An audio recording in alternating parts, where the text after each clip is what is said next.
Hello बच्चों, आज हमारा थर्ड लेक्चर है इवोल्यूशन का। 2 लेक्चर हम फिनिश कर चुके हैं ओरिजिन ऑफ लाइफ का। ओरिजिन ऑफ लाइफ तो हमने फिनिश कर दी थी, बस बचा क्या है उसमें, जो मॉडर्न हाइपोथेसिस का जो क्रूड फॉर्म में हैकल ने प्रपोज किया था, उसकी एक्सप्लोरेशन एंड एक्सपेरिमेंटेशन थी। तो उसकी जो एक्सप्लोरेशन थी, डॉक्यूमेंटेशन थी, वो ओपरेन एंड हेल्डेन ने किया था। तो आज जो मॉडर्न हाइपोथेसिस है या chemical evolution of origin of life में है, जिसे हम मेटेरियलिस्टिक थ्योरी भी कहते हैं, वो ओपरेन और हेल्डेन के नाम है। तो उन्होंने प्रॉपर डॉक्यूमेंटेशन करके बता दिया भाई कैसे लाइफ बनी होगी। तो उसमें एक केमिकल इवोल्यूशन था, कीमोजेनी, एक था बायोजेनी, बायोलॉजिकल इवोल्यूशन। बायोलॉजिकल इवोल्यूशन जब कभी ये प्रीकर्सर जो बायोमोलिक्यूल्स हैं, कोइंसर्वेट, प्रोटोबायोस जब आ गए थे, उसके बाद में बायोजेनी स्टार्ट हो गई थी। और लास्ट में जाकर आपने देखा था कैसे बने थे। एक जो है हीटेरोट्रॉफ, कौन से, कीमो हीटेरोट्रॉफ, कीमो ऑटोट्रॉफ, उसके बाद में एनारोबिक जो है फोटो ऑटोट्रॉफ, और फाइनली एरोबिक फोटो ऑटोट्रॉफ। उसके बाद में इवोल्यूशन ऑक्सीजन हो गई थी, उसके बाद में ओजोन लेयर आई, फिर कहीं जाके यूकेरियोट्स आए। सबसे पहले यूकेरियोट कौन से आए, वो जो है यूनिसेलुलर थे, बाद में मल्टीसेलुलर हो गए। जैसे यूनिसेलुलर के एग्जाम्पल के तौर पे आप जो है स्लाइम मोल्ड्स, प्रोटोजोआ, क्लोरीला, इन सब में काम कर सकते हैं, ठीक है ना। अच्छा, अब इसमें क्या है, अब है एक्सपेरिमेंटेशन। एक्सपेरिमेंटेशन किसने किया था, स्टैनले।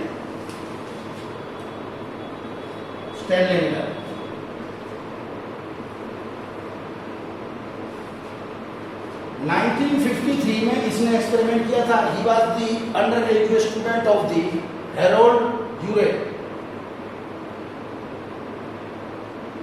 हैरोल्ड यूरे एक एस्ट्रोनॉमर था,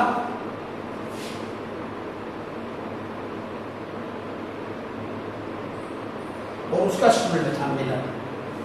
इसने शिकागो यूनिवर्सिटी में एक्सपेरिमेंट किया था। उसने इसके एक्सपेरिमेंट को जो है स्पार्क, डिस्चार्ज अपरेटस,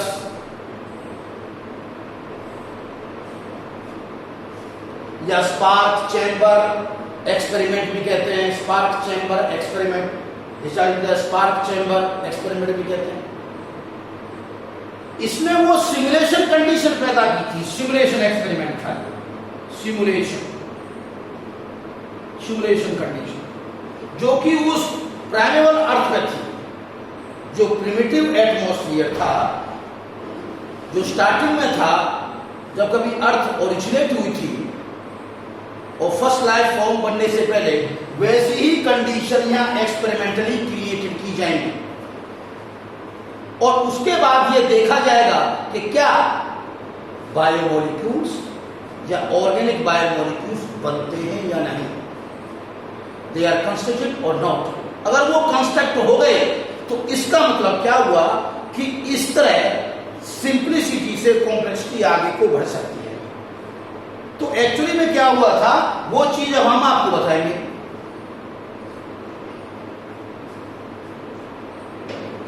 ये चीज है इसमें सिमुलेशन। उसने सिमुलेशन जो एक्सपेरिमेंट था इसका, उसने कंट्रोल एक्सपेरिमेंट भी किया था। कंट्रोल, आप जानना चाहेंगे कंट्रोल एक्सपेरिमेंट किसे कहते हैं। कंट्रोल एक्सपेरिमेंट का मतलब है कि एक पैरेलल एक्सपेरिमेंट किया जाएगा, जो सारी कंडीशन वही होंगी, दोनों कंडीशन, बस उसमें एक एनर्जी का सोर्स, इलेक्ट्रिक डिस्चार्ज नहीं किया जाएगा। उसके बाद दोनों को कंपैरिजन किया जाएगा कि किसमें अमीनो एसिड बनते हैं, किसमें नहीं बनते हैं। तो कंट्रोल एक्सपेरिमेंट में कोई भी ऑर्गेनिक कंपाउंड नहीं बनाएंगे, दैट इज अमीनो एसिड, क्योंकि बिना एनर्जी के। और दूसरे वाले एक्सपेरिमेंट जिसे सिमुलेशन एक्सपेरिमेंट नाम दिया गया है, उसमें इलेक्ट्रिक डिस्चार्ज किया जाएगा। उसमें हम नोटिस डाउन करेंगे कि वहां अमीनो एसिड बन रहे हैं, ऑर्गेनिक कंपाउंड बन रहे हैं। तो इसकी सबसे बड़ी जो सक्सेस थी वो ये थी कि जो ओपरेन हेल्डेन ने जो कंसेप्ट डेवलप किया था, उनको इन दोनों ने या मिलर ने सर्टिफाइड कर दिया कि हाँ ये बात बिल्कुल करेक्ट है।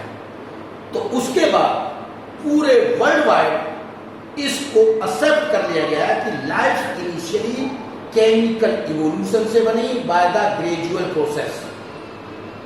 तो पहली लाइफ ए बायोजेनेसिस से बनी है and after that biogenesis since after that. I feel बच्चों को बात समझिए। वो एक्सपेरिमेंट कैसा है वो दिखाना चाहता था। उस एक्सपेरिमेंट में क्या चीजें मैं दिखाता हूं। इसका जो स्पार्क एक्सपेरिमेंट था, एक तो यहां उसने प्रोविजन किया वेपर के लिए, ये हीट कर दिया, ये पानी है, इसमें ये वाटर है, इसको जोड़ दिया किससे, एक बहुत बड़ा फ्लास्क चैम्बर होगा,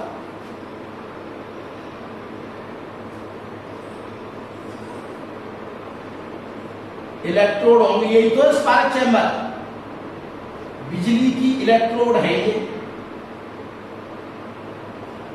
जिसमें वोल्टेज करंट प्रवाहित किया जाएगा और इसमें बैठ किया जाएगा। ये 5 लीटर का फ्लास्क है, 5 लीटर, और इसको यहां जोड़ करके यहां बाद में इसको यहां पर लगा दिया कंडेंसर यानी कूलेंट टाइप, और कूलेंट के टाइप में अब यहां लगा दिया इंट्रैप, जैसे टैप लगा देते हैं, इंट्रैपमेंट।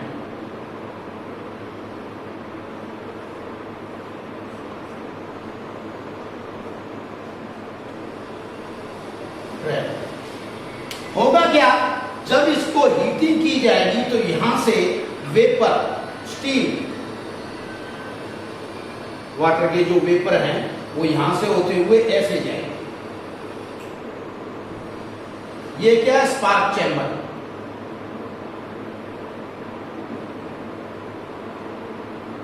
इस चैम्बर में जो 5 लीटर का चैम्बर है, इसमें इलेक्ट्रोड लगा रखे जैसे वोल्टेज से करंट भेजने के लिए, इनिशियली नहीं। इसमें क्या क्या है, इसमें क्या क्या चीज है वो मैं नाम बता रहा हूं आपको यहां। इसमें किस रेशो में वो बताऊंगा। इसमें है methane, ammonia, hydrogen in ratio of 2:1:2। ये रेशो है, और in water plus water, water तो है ही है सॉल्यूशन में भर रहा है इसमें। तो इसमें जो ये मीथेन, अमोनिया एंड हाइड्रोजन ये प्रेजेंट है किस रेशो में, 2:1:2, किसमें, वाटर में, और यहां से स्टीम जा रही है, ये स्टीम यहां से यहां आ रही है। तो आप ये नोट डाउन कीजिए कि ओपन हेल्डेन थ्योरी में क्या था। उसमें यही तो था कि इनिशियली में उस समय जो इन्वायरमेंट था हाईली रिड्यूसिंग था, फ्री ऑक्सीजन थी नहीं, जो हाइड्रोजन थी उसने क्या बना रखा था, कंबाइन करके कार्बन के साथ मीथेन, अमोनिया नाइट्रोजन के साथ क्या बना रखा था, अमोनिया, और हाइड्रोजन थी। तो इस प्रकार इनिशियल केस कंडीशन क्रिएट कर दी, और यहां जो है हीटिंग करके जो स्टीम बना दी, क्योंकि आप जानते हो सुपर हीटेड स्टीम भी थी। अब क्योंकि जो सोर्स था एनर्जी का, एनर्जी सोर्स कौन से थे, एक तो यूवी रेज हो सकती थी, एक इलेक्ट्रिक शॉवर या करंट हो सकते थे जो कि लाइटनिंग से आते थे, एक आपने देखा इंटेंस हीट हो सकती थी।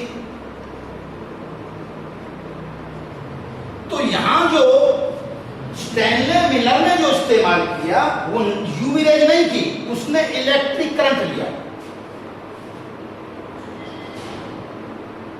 और 70,000 वोल्ट का करंट प्रोवाइड करा इलेक्ट्रॉन में, और टेम्परेचर था करीब करीब 800 डिग्री सेंटीग्रेड। इस टेम्परेचर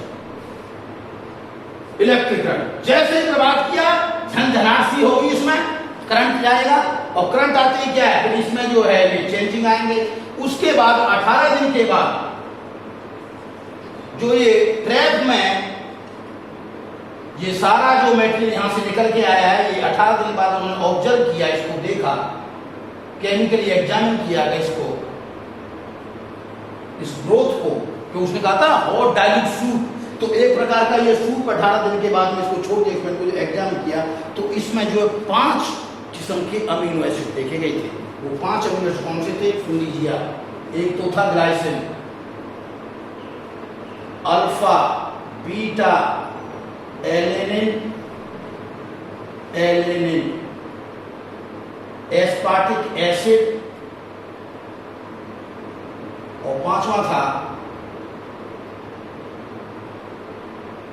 1 2 3 4 5 अल्फा अमीनो ब्यूटाइलिक एसिड। ये 5 अमीनो एसिड डिटेक्ट किए थे बाय पेपर क्रोमेटोग्राफी। एक टेक्निक होती है उसके थ्रू, पेपर क्रोमेटोग्राफी टेक्निक से 5 किए थे। इनमें ये 3 तो बहुत ही इजीली डिटेक्ट हो गए थे, 1 2 3 पहले वाले, और इनको डिटेक्ट करने में थोड़ा टाइम लगा था। उसने क्या बताया था कि लाइटनिंग का सोर्स, इसकी कितनी इंपॉर्टेंस है, जो मैंने कही थी आपको, जो मोनोमर बनाएंगे फिर मोनोमर से पॉलीमर बनाएंगे, तो उसमें रिक्वायरमेंट होती है किस चीज की? मोनोमर से जब पॉलीमर बनते हैं तो उनको जो है एक जो है एनर्जी की भी जरूरत पड़ेगी, और साथ साथ में एनर्जी के अलावा किसकी जरूरत पड़ेगी? एनर्जी के अलावा उनको इवापोरेशन के लिए सोर्स की भी जरूरत पड़ेगी, जैसे इंटेंसिटी ने काम किया। तो यहाँ क्या हुआ, यहाँ ये स्टीम जा रही है और हो क्या रहा है, ये है वो कनेक्शन, यहां से होकर के कंडेंसर आके यहाँ इंट्रैप हो गए। ये सभी जो है ब्रोथ जो है हॉट डाइल्यूट सूप कह सकते हो, ये उसी प्रकार का है, सिमुलेशन है। अच्छा, जब जो एग्जाम किया तो ये बन गई, इसका मतलब क्या हो गया? हाँ, वास्तव में केमिकल इवोल्यूशन हुआ है, 18 दिन में बन गए। आगे बात समझ में?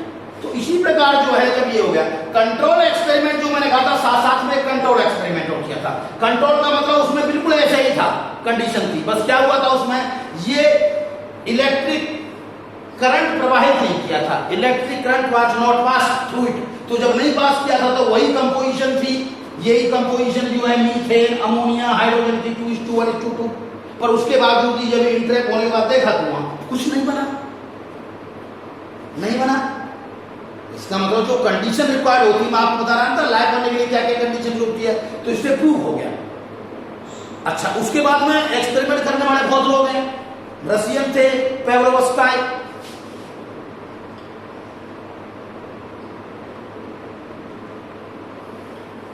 उन्होंने बजाय इलेक्ट्रिक करंट के इन्हीं में उन्होंने यूवी रेज का इस्तेमाल किया था। ऐसे एक बहादुर है, उसने जो एक्सपेरिमेंट किया था उसने क्या लिया था, फॉर्मिक एसिड,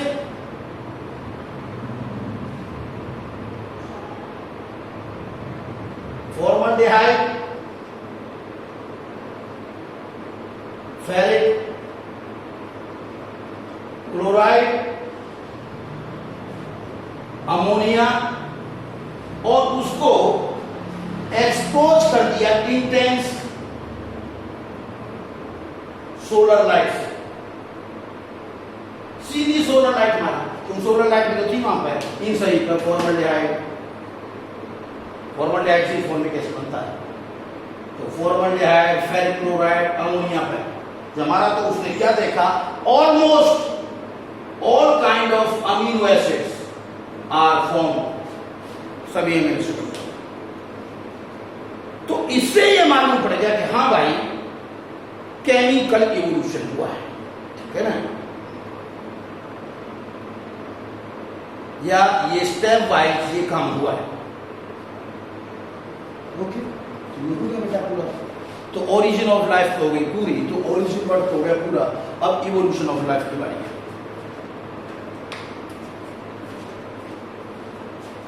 अब ओरिजिन वर्ड में हटा दूंगा यहां से,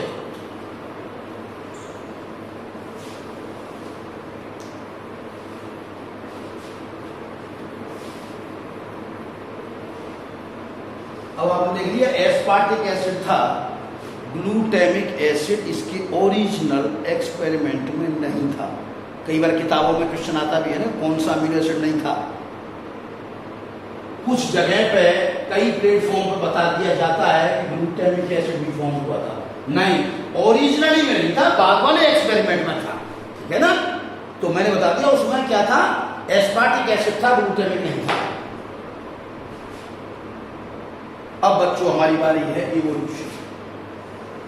सबसे पहले तो जो इवोल्यूशन का क्या मतलब होता है, इवोल्यूशन का मतलब होता है ए चेंज, ए ग्रेजुअल चेंज,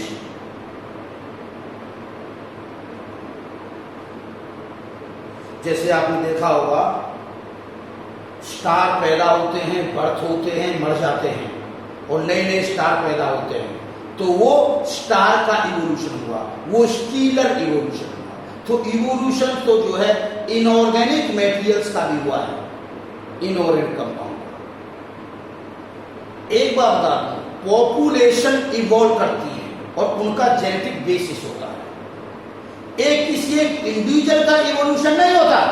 कोई सोचे, कोई आदमी घूम रहा हो, फिर रहा हो, कहे भाई मैं इवॉल्व हो जाऊंगा, किसमें, कि सुपर ह्यूमन बीइंग में। जैसे कॉमिक्स चलती है बच्चों की, आजकल जो थोर फिल्म वगैरह चल रही है, भाई देखिए क्या हो जाता है, उड़ जाता है, कभी कुछ हो जाता है, सब देखिए ह्यूमन बीइंग इवॉल्व हो गया। कोई एक ह्यूमन इवॉल्व नहीं हो सकता, पॉपुलेशन इवॉल्व हो सकती है, यानी group of individuals belonging to the same species constitute a population. क्योंकि वो जो पॉपुलेशन में जो चेंजेज आएंगे, वो चेंजेज अगली जनरेशन को जाएंगे, वो जो चेंजेज जाएंगे वो फिर अगली जनरेशन को जाएंगे। तो इसको कहते हैं continuity of life with constant modification. इसलिए इवोल्यूशन का नाम है continuity of life with constant modification. इसको डिसेंट विद मॉडिफिकेशन डार्विन ने कहा था, डिसेंट विद मॉडिफिकेशन।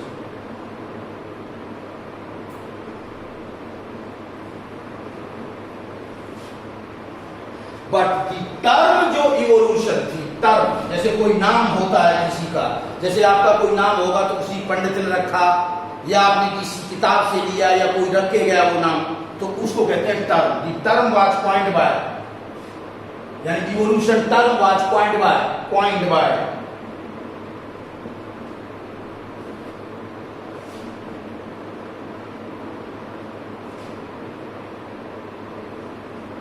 स्पेंसर था, एच स्पेंसर। स्पेंसर ने ये वर्ड पॉइंट किया था इवोल्यूशन। इवोल्यूशन वर्ड किसने पॉइंट किया था? स्पेंसर ने। पर इवोल्यूशन क्या होता है? इवोल्यूशन को ग्रीक में क्या होता है, मैं हालांकि आपको लास्ट टाइम बता चुका हूं कि ग्रीक में इवोल्यूशन का मतलब होता है टू अनफोल्ड और टू अनरोल, टू अनफोल्ड और to unroll the hidden potentialities, यानी जो एक सीक्रेट टाइप है उसको खोल देना या उसको बता देना, यानी जो हिडन पोटेंशियलिटीज हैं उनको रिवील कर देना, उसको कहते हैं इवोल्यूशन। ये लास्ट टाइम के टॉपिक में बता चुका हूं, पहले लेक्चर में मैंने बता दिया था, इसलिए मैं बार बार ये राइट नहीं करूंगा। अब ये जो इवोल्यूशन होता है, जो मैंने बताया, इसको डिसेंट विद मॉडिफिकेशन भी कहते हैं, इसे continuity of life with constant modification भी कहते हैं। क्योंकि आपको बताऊं, धीरे धीरे लाइफ में जो है चेंजेस आते हैं, जैसे जैसे टाइम प्रोसीड करता है, तो वो जो है सिंपलर से कॉम्प्लेक्सिटी की तरफ भी बढ़ती है। पर ये कॉम्प्लेक्सिटी कोई इवोल्यूशन का गोल नहीं है, ना ही उसका कोई एम है, ना ही कोई इवोल्यूशन का कोई गोल होता है, ना ही इवोल्यूशन कोई गोल ओरिएंटेड है, और ना ही इवोल्यूशन कोई एक पर्टिकुलर डायरेक्शन में प्रोसीड कर रहा है। Meaning in right sense we can say that it is not in the it do not lead to the determinism. Determinism का मतलब होता है, ऐसा नहीं है कि आपने तय कर लिया, जैसे बहुत से लोग तय कर लेते हैं शुरू में ही कि मुझे डॉक्टर बनना है, या मुझे इंजीनियर बनना है, या मुझे आईएएस बनना है, तो वो क्या है? डिटर्मिनिज्म। उसने पहले तय कर लिया, उसके मुताबिक वो काम कर रहा है, यानी उसको उसका एक गोल है, तो जब वो गोल है तो उसकी डायरेक्शन में वो प्रोसीड करेगा। तो ऐसा कोई इवोल्यूशन के अंदर गोल नहीं है, ना ही राइट सेंस में ये कोई डिटर्मिनिज्म को की साइड में प्रोसीड करता है, ना ही इसका कोई क्लाइमैक्स है कि आप ये कह देंगे लो भाई मैं माउंट एवरेस्ट पे चढ़ गया, कोई अगर कोई पहाड़ी पे या किसी माउंटेन पे चढ़ाई कर रहा है तो उसका एम है कि वो माउंट एवरेस्ट पे जाएगा। तो माउंट एवरेस्ट पे पहुंचने का मतलब क्या, उसका एक गोल है, और वहां जब पहुंच जाएगा उसके बाद उसको कहीं नहीं जाना है, तो वो इसका एक क्लाइमैक्स था, क्लाइमैक्स पहुंच गया। अच्छा, सिंप्लिसिटी से कॉम्प्लिसिटी का होना भी कोई उसका क्या नहीं है, कोई उसका एम नहीं है। हाँ, ये बात एक और है कि ड्यूरिंग ऑफ डाइवर्सिफिकेशन में क्या हुआ था, कॉम्प्लेक्सिटी आ गई थी, क्योंकि अगर ये कॉम्प्लेक्सिटी चीज होती तो आज वायरस तो बचने नहीं चाहिए थे, पैरासाइट नहीं बचने चाहिए थे। आपने एस्केरिस पैरासाइट देखा होगा, उसमें जो है कई मसल गायब हैं। एंडो पैरासाइट के अंदर आपने देख लिया होगा, उसमें क्या होता है, वो सब जस्ट एक जो फीडिंग पर ध्यान देते हैं और ब्रीडिंग पर इनॉर्मस। तो ऐसा कुछ नहीं है कि आप सोचें कि इसका एम है कॉम्प्लेक्सिटी। हाँ, कॉम्प्लेक्सिटी आती है पर सिंप्लिसिटी भी है। हमेशा ये प्रोग्रेसिव नहीं होता, इवोल्यूशन यही मत सोचना कि हमेशा आगे जाकर सिंप्लिसिटी से कॉम्प्लेक्सिटी जाएगा। कई बार ये जो रेट्रोग्रेसिवनेस की साइड भी मूव करता है, यानी बैक में। एक तो एग्जाम्पल मैं बता दूं आपको, ह्यूमन के अंदर क्या होता है कि धीरे धीरे ब्रेन का साइज घटता गया, और जैसे ही निएंडरथल मैन पर पहुंचते हैं वहां पर 1400 सीसी है, 1400 सीसी के करीब है, जो आज प्रेजेंट डे का है निएंडरथल मैन का। और जब कभी क्रो-मैग्नन पे जाते हैं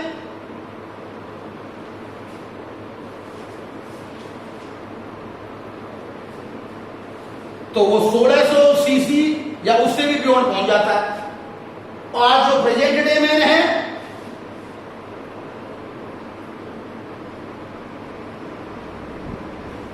और जो प्रेजेंट डे मैन है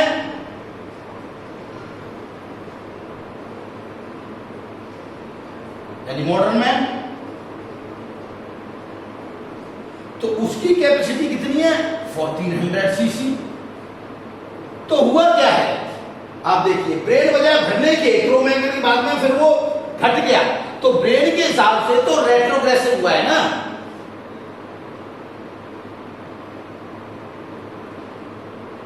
तो भाई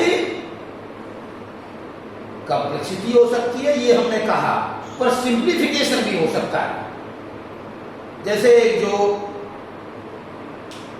हर्डमानिया जो होता है, एक ट्यूनिकेट है, आपने क्या नहीं पढ़ा था, ट्यूनिकेटा हर्डमानिया, जिसे सी स्क्वाड कहते हैं, वो सिसाइल होता है, जबकि उसका जो लार्वा है वो एडवांस होता है, मोटाइल होता है, हर चीज होता है। तो लार्वा से एडल्ट बन रहा है, इसका मतलब वो क्या आनी चाहिए थी, कॉम्प्लेक्सिटी आनी चाहिए थी, बजाय कॉम्प्लिसिटी के सिंप्लिसिटी आ रही है। तो उसको क्या बोला गया है, रेट्रोग्रेसिव मेटामॉर्फोसिस।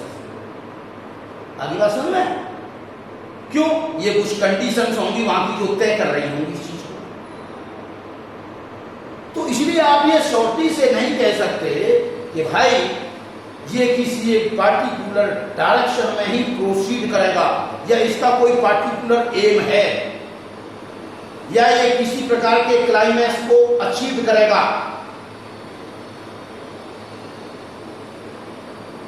एक्चुअली में it is a stochastic process, stochastic process. अब स्टोकेस्टिक प्रोसेस क्या होते हैं, मैं बताता हूं आपको। A process about which, stochastic process का मतलब होता है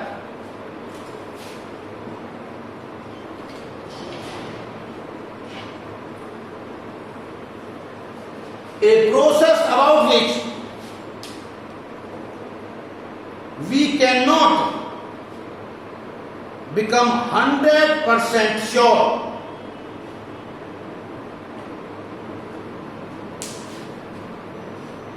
we cannot say with 100% surety। a stochastic process के बारे में आप राइट कर सकते हैं, it is a process about which we cannot be, a process about which we cannot be 100% sure, we can not say with the 100% surety को surety को, we can not say with the 100% surety, यानी ऐसा process जिसके बारे में हम 100% surety से नहीं कह सकते कि ये ऐसे ही होगा,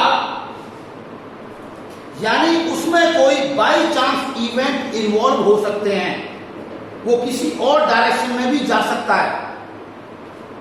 इसका मतलब क्या होता है, आप ये 100% नहीं कह सकते। मान लो कोई एक कैरेक्टर, इसको ऐसे समझ सकते हो, कोई एक कैरेक्टर मान लीजिए पैदा हो गया और वो गुड कैरेक्टर है, तो वो अगली जनरेशन में वो 100% श्योरिटी के साथ हम नहीं कह सकते कि वो कैरेक्टर जाएगा ही जाएगा।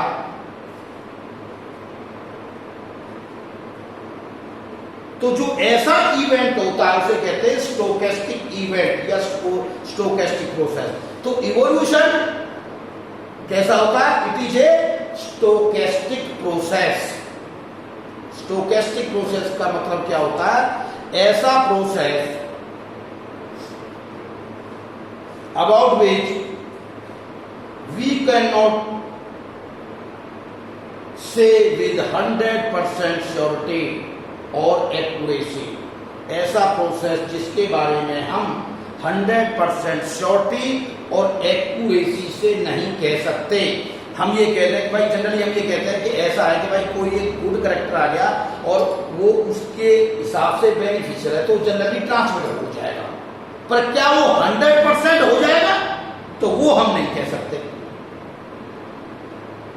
दूसरी भाषा में आप सारे बच्चे जो सोचते हैं, मैं ये कहता हूं मेरी क्लास में मान लीजिए 20 बच्चे हैं, तो क्या मैं श्योरिटी से कह सकता हूं कि 20 के 20 डॉक्टर बनेंगे?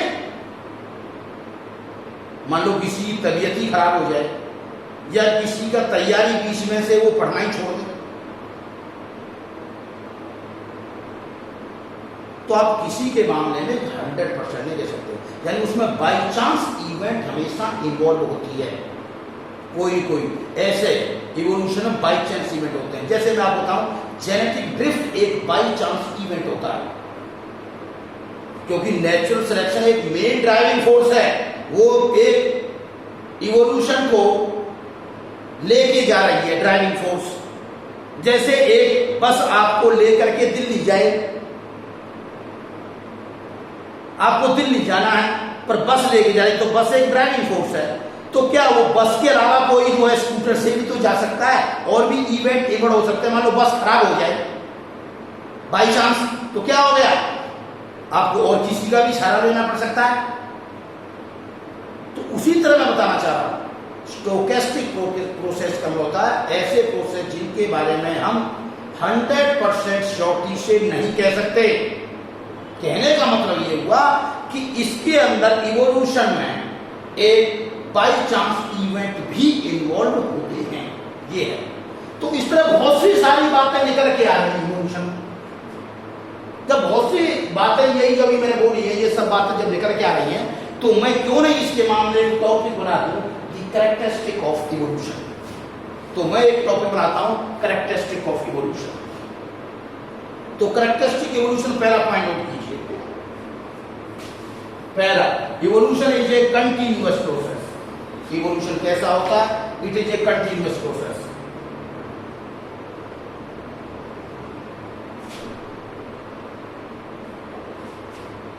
And it is a gradual process, largely gradual process, largely gradual process, which lead from simplicity towards complexity. पर कॉम्प्लेक्सिटी उसका कोई एम नहीं है, ये बात मैं पहले आपको बता रहा था। अगर कॉम्प्लेक्सिटी एम ही होता तो आज जो है वायरस और ये जो है सिंपल पैरासाइट है ये बचते ही है ना, तो वो तो बहुत ही सिंपल है। तो सिर्फ कॉम्प्लेक्स जाते हैं, सिंपल भी है इसलिए। पर ये कोई इसका एम नहीं है, पर ये होता है, कंटिन्यूअस प्रोसेस है, ग्रेजुअल प्रोसेस है। कोई ये चाहे अपने लाइफ टाइम में इवोल्यूशन को होता हुआ देख ले तो ये पॉसिबल नहीं है। One is not able to see the evolution to happening in his or her lifetime, क्योंकि इसमें सेंचुरीज लगती है, many century, millions of year का टाइम लगता है। पर आपको बताएंगे एक्सेप्शन की चीजें होती है, बायोलॉजी वैसे भी एक्सेप्शन साइंसेस है, ये बता दिया मैंने कंटिन्यूस। ये कंटिन्यूस प्रोसेस है, ग्रेजुअल प्रोसेस है, सिंप्लिसिटी से कॉम्प्लेक्सिटी की ओर में प्रोसीड कर रहा है, पर कॉम्प्लेक्सिटी इसका कोई एम नहीं है। फिर आप कहेंगे इसका एम क्या है, तो एम बता देता हूं। इसका एम है fitness of the organism.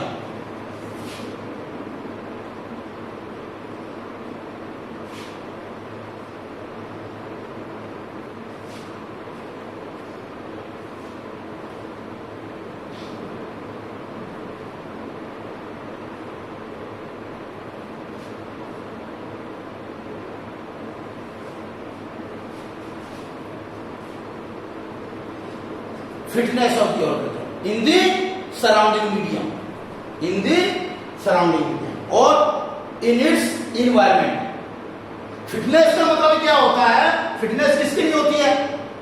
For survival. किसके लिए होती है? For survival.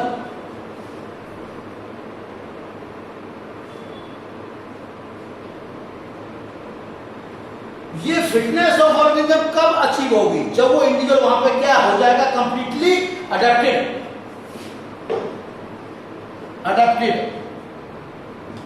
इसका मतलब आप ये भी कह सकते हो the adaptedness lead to the fitness of the organism. तो हम ये भी कह सकते हैं कि जो एम है वो है adaptation in the prevailing environmental conditions. और जो फिटनेस होती है ना उसकी, वो लार्जली जो फिटनेस होती है वो रिप्रोडक्टिव फिटनेस होती है बेटा।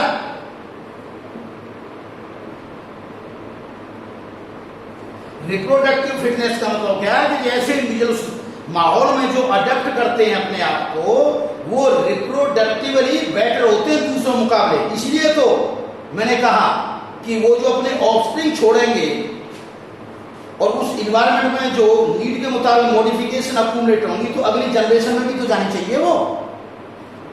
इसलिए जो फिटनेस है वो उसकी, जो अडेप्टेडनेस है वो इसकी रिप्रोडक्टिव फिटनेस है। ठीक है ना? तो ये है इसका एम। एक बात बता दूं आपको मैं, इवोल्यूशन होता क्यों, इसका रीजन है, इसलिए पॉइंट बन जाएगा third point, environment is ever changing.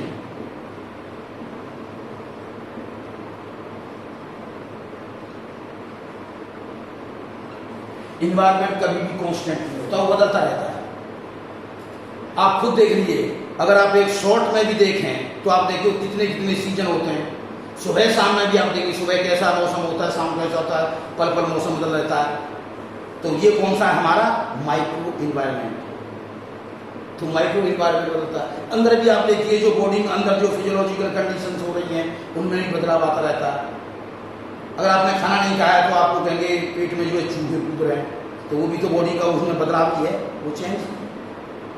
तो इसका मतलब क्या, वो सेल के जो सराउंडिंग मीडिया में अलग है। तो इसलिए हमने कहा कि जो इन्वायरमेंटल इज एवर चेंजिंग, वो कभी भी कांस्टेंट नहीं होता। जब इन्वायरमेंट एवर चेंजिंग है और लाइफ कैसी होती है, and life is plastic.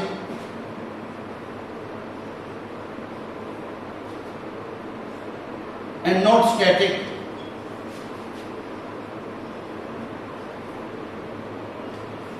Life is plastic and not static. इसका क्या मतलब होता है? इसका मतलब क्या है कि जो लाइफ है, जैसी लाइफ बॉर्न हुई है वो वैसी नहीं रहेगी, बल्कि उसमें बदलाव आएंगे। There will be the change, there will the change in the life और in the individuals according to the environmental needs. जो इन्वायरमेंट की जो नीड है, क्योंकि इन्वायरमेंट एवर चेंजिंग होने के कारण इन्वायरमेंट की नीड के मुताबिक उनमें लाइफ में चेंजिंग आएंगे, और वही चेंजेस अक्यूमुलेट होंगे और ट्रांसमिट होंगे जनरेशन आफ्टर जनरेशन। तो आप नोट कीजिए, life is plastic and not static. It means the life undergo changing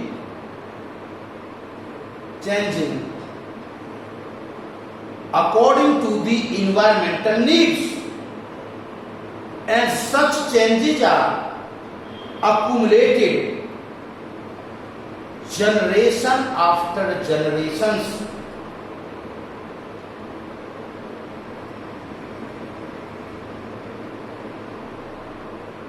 And such genetic variability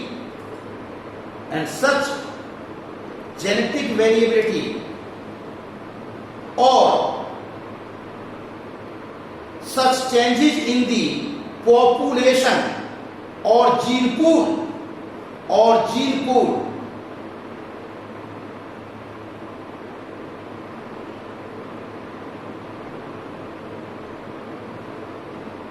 lead to the, ये लीड करेगा किसको? Lead to the अडेप्टिवनेस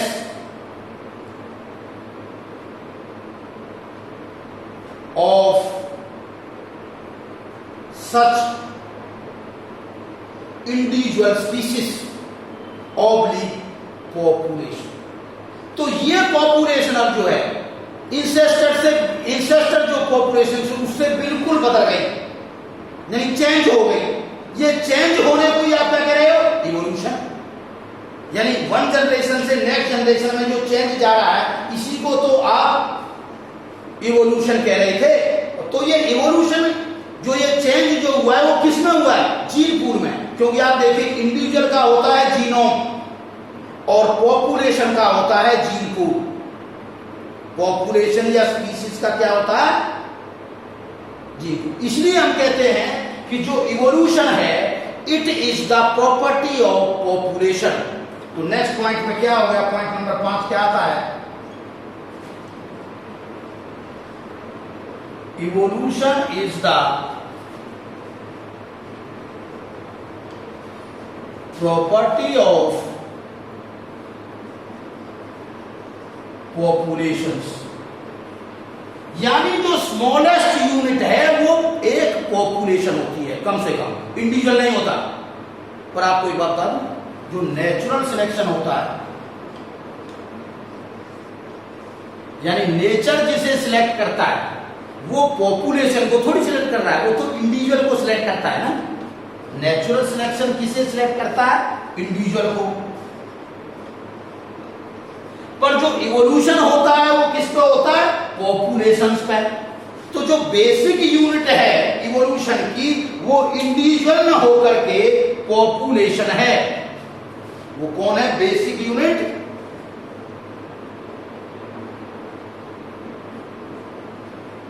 population. और जो बेसिक यूनिट है नेचुरल सिलेक्शन की वो इंडिविजुअल है। डार्विन ने कहा था नेचुरल सिलेक्शन, क्योंकि जब बहुत सारे इंडिविजुअल होंगे एक ही स्पीसीज के, जो बचेगा जो फिट होगा उसी को तो सिलेक्ट करेगा। तो वहां तो वो सिलेक्ट इंडिविजुअल को करेगा।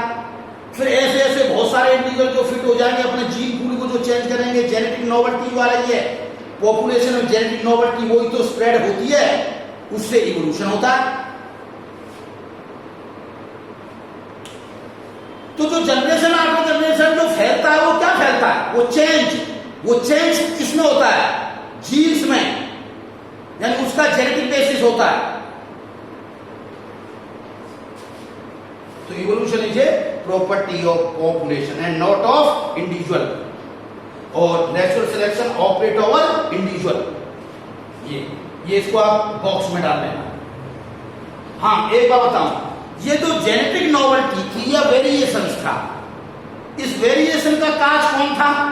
वेरिएशन, यानी जो एक चेंज आया है पॉपुलेशन में, जो वेरिएशन आया है, क्योंकि वेरिएशन था कि रॉ मटेरियल फॉर इवोल्यूशन, यानी इवोल्यूशन जिन पर काम करता है तो इवोल्यूशन का रॉ मटेरियल वो कौन है? वेरिएशन। तो वो वेरिएशन ही तो आई थी पॉपुलेशन में, वेरिएशन जो कि स्प्रेड हुई थी। वो स्प्रेड कैसे हुई थी? Through differential reproduction.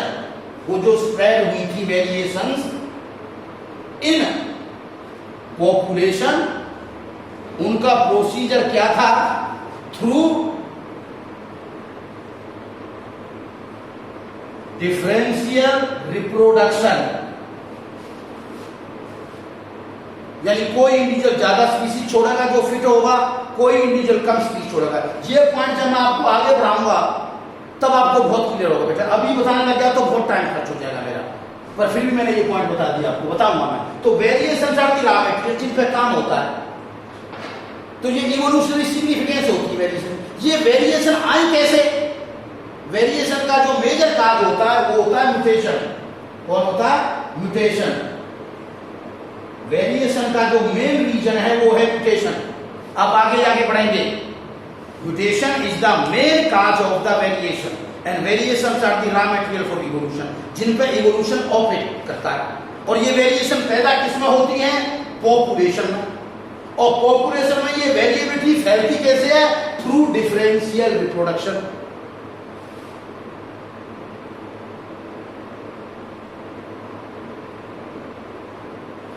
ठीक है।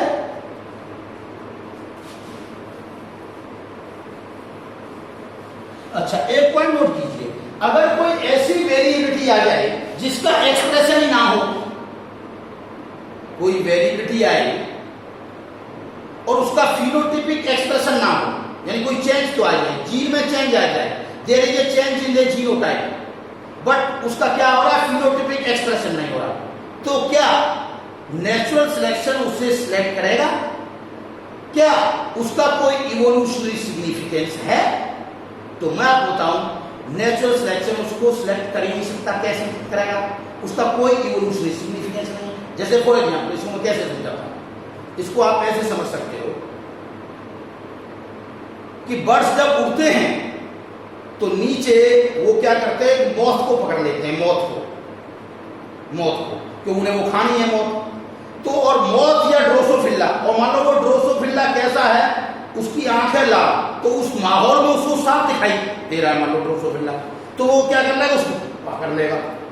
तो उसका सर्वाइवल अब क्या हो गया? डेंजर में है ना। और बाई चांस उसमें कोई म्यूटेशन हुई और ऐसी म्यूटेशन हो गई, म्यूटेशन के बाद भी उसका कलर लाल ही रहा, तो उसको कोई बेनिफिट नहीं हुआ ना, यानी उसका कोई फिनोटाइपिक एक्सप्रेशन में चेंज तो आया ही नहीं, वो पहले वाला था वो ही रहा। तो अब क्या हो गया? पक्षी पहले भी पकड़ रहा था, वो पहले भी ऐसे ही दिखाई दे रहा था उसको, और अभी भी वैसे दिखाई दे रहा है, तो उसको कोई बेनिफिट नहीं हुआ, तो इसका कोई भी इवोल्यूशनरी सिग्निफिकेंस नहीं होगा। और अगर मान लीजिए उसमें म्यूटेशन होती जीनोटाइप में, और वो कैसा बन जाता? व्हाइट का बन जाता, और वहां का जो बैकग्राउंड कैसा है? व्हाइट। अब पक्षी को दिखाई नहीं दे रही उसकी आंख, तो बच गया नहीं बच गया? तो इसका मतलब क्या हुआ कि जो भी वेरिएशन हो या जो भी म्यूटेशन हो, उनका फिनोटाइपिक एक्सप्रेशन जरूरी है for evolutionary significance. Hence if there is एक कैरेक्टरिस्टिक, ये भी लिख सकते हो, if the mutation occurs in a individual but there is no phenotypic expression of it, and there is no phenotypic expression of it, then it will show no evolutionary significance. So therefore we can say that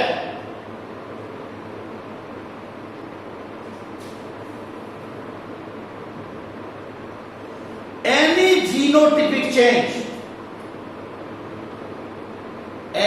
genotypic change must have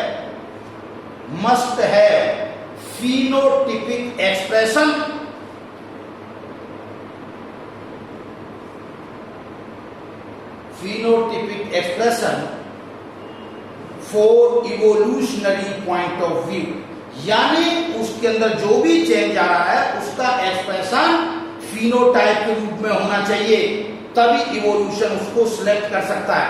जरूरी नहीं उसको select करेगा ही, मैंने ये नहीं कहा वो select होगा ही, पर मैंने ये कहा कि किसी भी जीनोटिपिक चेंज का फिनोटिपिक एक्सप्रेशन होना चाहिए। अगर फिनोटिपिक एक्सप्रेशन नहीं है तो ठीक है भाई, नेचर उसको सिलेक्ट नहीं करेगा, करते रहो चेंज, उस चेंज का कोई मैनिफेस्टेशन नहीं होगा। ये पॉइंट बताया मैंने। तो ये मैं कुछ कैरेक्टरिस्टिक बता रहा हूं। अच्छा, इसमें एक और क्या है कि जो न्यू स्पीसीज बनते हैं through the evolution, they are better adapted than their ancestors. Next point, अब मुझे नहीं पता कौन सा पॉइंट है वो। New species thus formed. Thus formed का मतलब क्या होता है? इवोल्यूशन के through are better adapted. Evolution आपको बताऊं इरिवर्सिबल प्रोसेस भी है, यानी ये बैक ट्रैक में ही जाएगा। Evolution is A irreversible process also.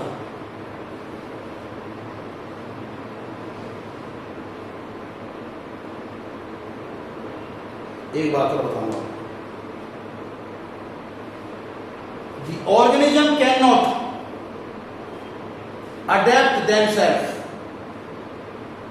as well as cannot force themselves for evolution to occur। कोई जबरदस्ती करे कि भाई मेरा इवोल्यूशन हो जाए, तो ऐसे थोड़ी इवोल्यूशन हो जाएगा। यानी कोई पर्सन अपने आप को फोर्स नहीं कर सकता इवोल्यूशन के लिए, यानी वो चीजें तो उसके जीन में पहले से होती हैं, और ना ही कोई अपने आप को अडेप्ट कर सकता है अपने लाइफ टाइम में, क्योंकि वो अडेप्ट कोई फोर्सफुली चाहे कि वो अडेप्ट कर ले।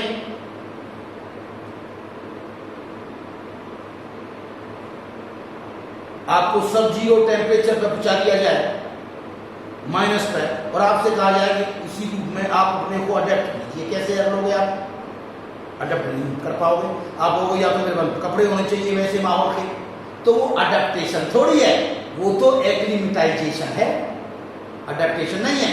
जैसे अभी इंडिया का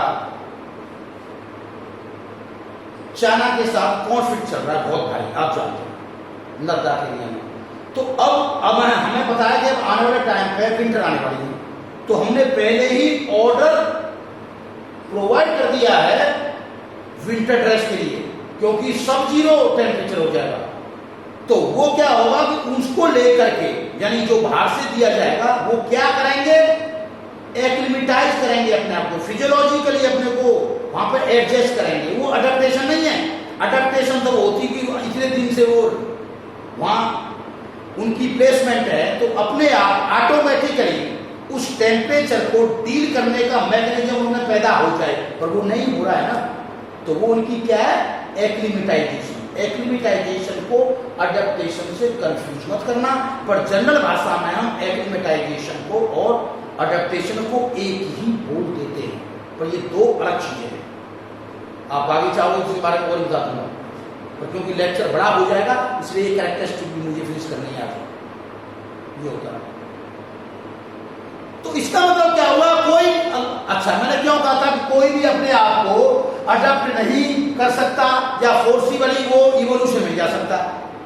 वो तो अगर फोर्सिबली जा सकता तो ह्यूमन की तो हमेशा डिमांड रही है उसके जो है क्या पैदा हो जाए, विंग्स हो जाए, वो पक्षी की तरह फ्लाई करे, तो ठीक है। कोई फोर्सफुली रोज सुबह सुबह उठे, एक्सरसाइज करे और यूं करे, हाथों को यूं फैलाए, उड़ने की कोशिश करे, तो क्या उसके पंख पैदा हो जाएंगे? वो फोर्सफुली काम आ रहा है तो नहीं। उनके अंदर वो एक कोई पहले जीनोटिपिक कैरेक्टरिस्टिक होती है, उनसे पैदा होते हैं, पहले से ही ऑलरेडी वो चीजें मौजूद होती हैं, ना कि किसी के द्वारा फोर्सफुली करने से पैदा होता है।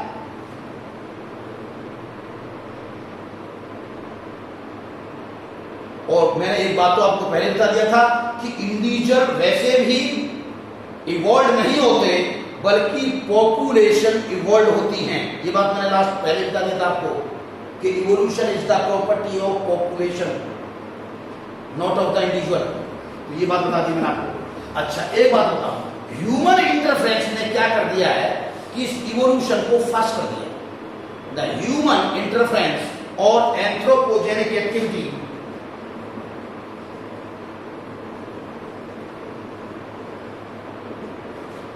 action has accelerated the process of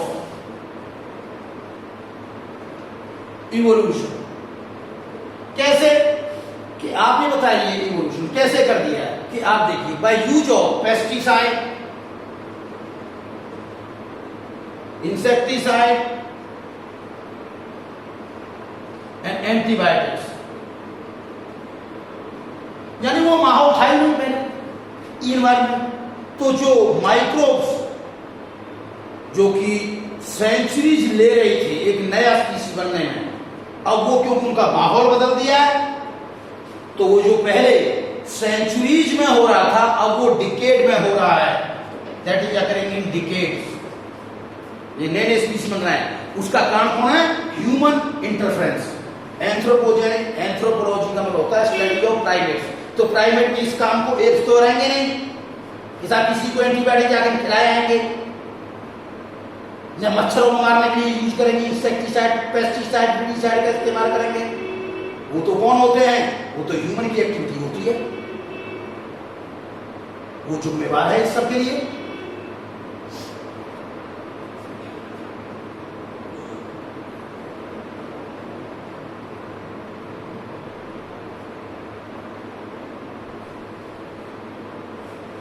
जो इवोल्यूशन होता है it is monophyletic in nature, that is monophyletic genealogy it show. इसका मतलब क्या है मोनोफाइलेक्टिक?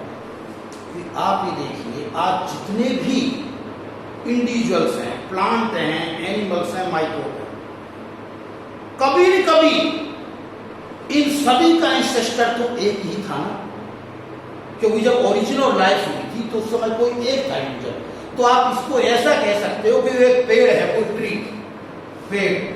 ट्री है और उसकी डिफरेंट डिफरेंट ब्रांचेज हो गई और उन ब्रांचेज से वो सब ब्रांचेज हो गई, ये फैलती हुई जा रही हैं, ये सब होती हुई जा रही हैं, पर पेड़ क्या है? एक है, पेड़ एक है। तो कभी किसी समय पे एक इंडिविजुअल था, उसी के इंसेस्टर हैं जो कि डाइवर्सिफाइड है।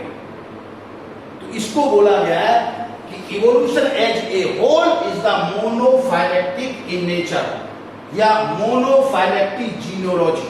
It show the monophyletic genealogy. अगर बैक में जाएं, इन पास्ट में जाएं, तो once upon a time there had been a same single ancestor, उसके नाम पे हमने बोला है मोनोफाइलेक्टिक नेचर। ये मैंने बता दिया, ये भी इसके बारे में।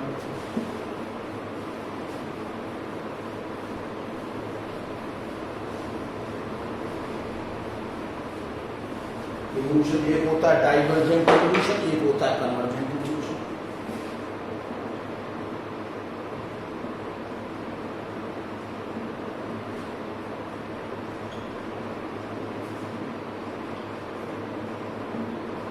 मेन जो माना जाता है वो है डाइवर्जेंट इवोल्यूशन।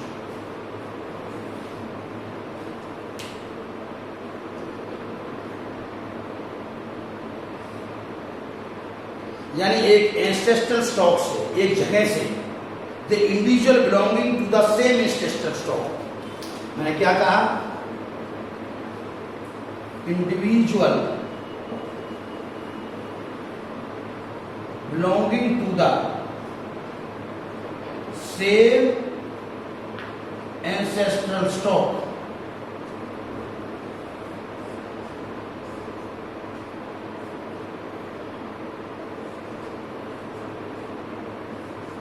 माइग्रेट करते हैं in different directions. Different direction में वो माइग्रेट करते हैं and therefore they face the different kind of the environmental conditions and hence they face the different kind of the environmental conditions. So therefore they underwent different kind of modifications, hence they underwent different kind of modifications according to the environmental needs. जो वहां की जो environmental need है उनके मुताबिक वो different changes में चले जाएंगे। तो different condition में चले जाएंगे तो वो क्या हो जाएंगे? They will evolve in the different biological organizations and they evolve in the different biological organizations। ऐसा जो इवोल्यूशन होता है, सच का evolution known as divergent evolution.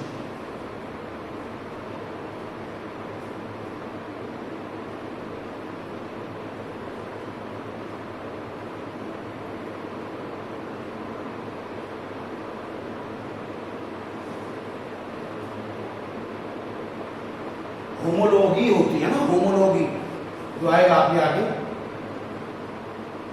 is the example of divergent evolution. Homology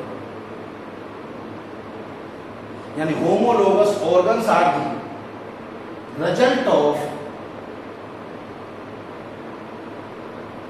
divergent evolution.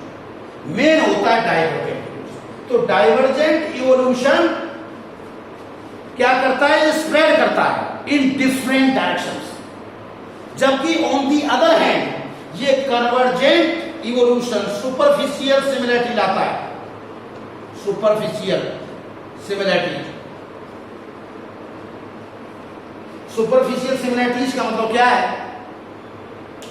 कि जो different lineage line होती है, देखिए आप, different lineage line, different lineage line का मतलब होता है डिफरेंट बायोलॉजिकल ऑर्गेनाइजेशंस, अलग अलग बायोलॉजिकल ऑर्गेनाइजेशन है। हो सकता है उनकी क्लास अलग हो या ऑर्डर अलग हो, उनको कहते हैं डिफरेंट लीनिएज लाइंस। तो जो डिफरेंट लीनिएज लाइन होती हैं वो कन्वर्ज कर जाती हैं, यानी they undergo similar kind of the adaptation, they undergo similar kind of adaptation. तो उनमें क्या हो जाएंगे? चेंजेस एक से होंगे, बट वो जो ऑर्गेनाइजेशन है बायोलॉजिकल ऑर्गेनाइजेशन वो डिस्टेंट है, वो यानी वो सेम स्पीसीज नहीं है। जब सेम स्पीसीज नहीं है तो उसे क्या बोल दिया? Convergent evolution. बताएंगे आपको आगे जाके।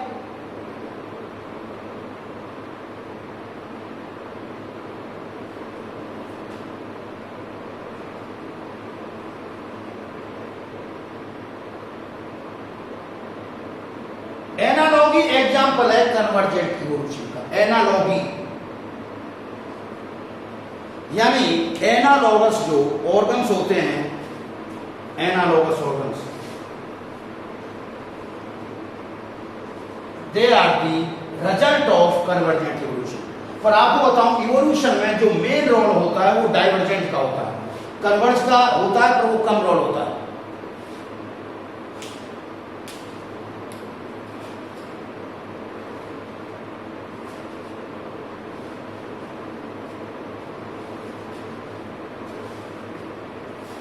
अच्छा मैं बताऊं, इंटरग्रेडिंग इंडिविजुअल्स का मिलना,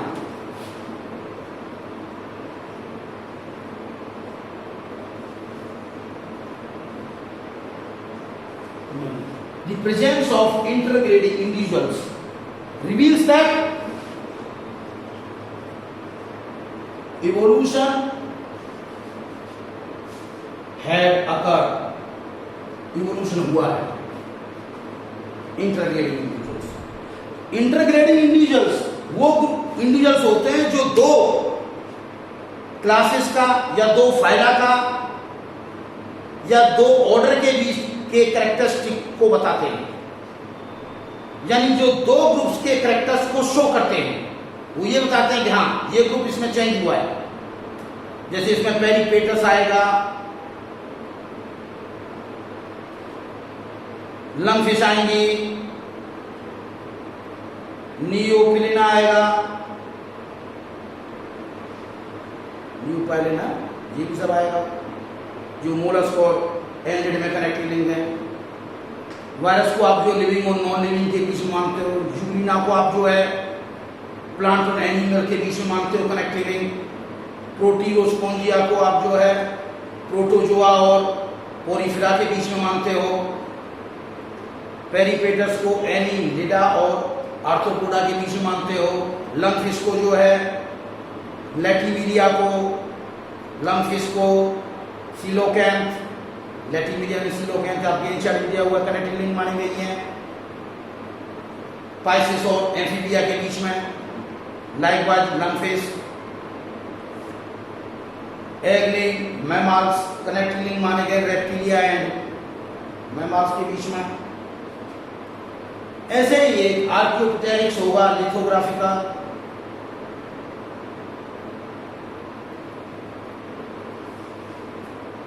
कनेक्टिंग लिंक था अब नहीं, ये जिंदा नहीं है, मिसिंग लिंक है बर्ड्स और रेप्टिलिया के बीच में। तो ये सारी चीजें ये बता रहे हैं कि हाँ भाई इवोल्यूशन हुआ है, क्यों दो ग्रुप की कैरेक्टरिस्टिक को शो कर रहा है कोई इंडिविजुअल, तो इंटरग्रेडिंग इंडिविजुअल का मिलना इवोल्यूशन हुआ है, इस बात को बता। इवोल्यूशन तो हो रहा है, तो लास्ट पॉइंट पे आप कह सकते हो evolution is occurring, evolution had occurred and evolution will occur. Evolution हुआ है, इवोल्यूशन होगा, इवोल्यूशन हो रहा है। पर ये बात और है कि कोई आदमी इवोल्यूशन को अपने लाइफ टाइम में देख नहीं पाता, क्योंकि आप जानते हो इसमें सेंचुरी मिलियन ऑफ ईयर्स लगते हैं।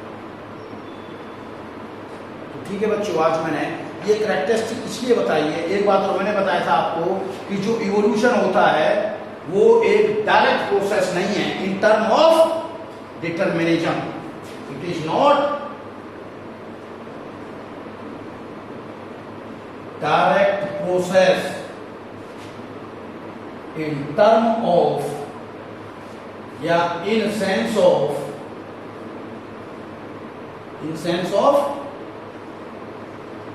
determinism।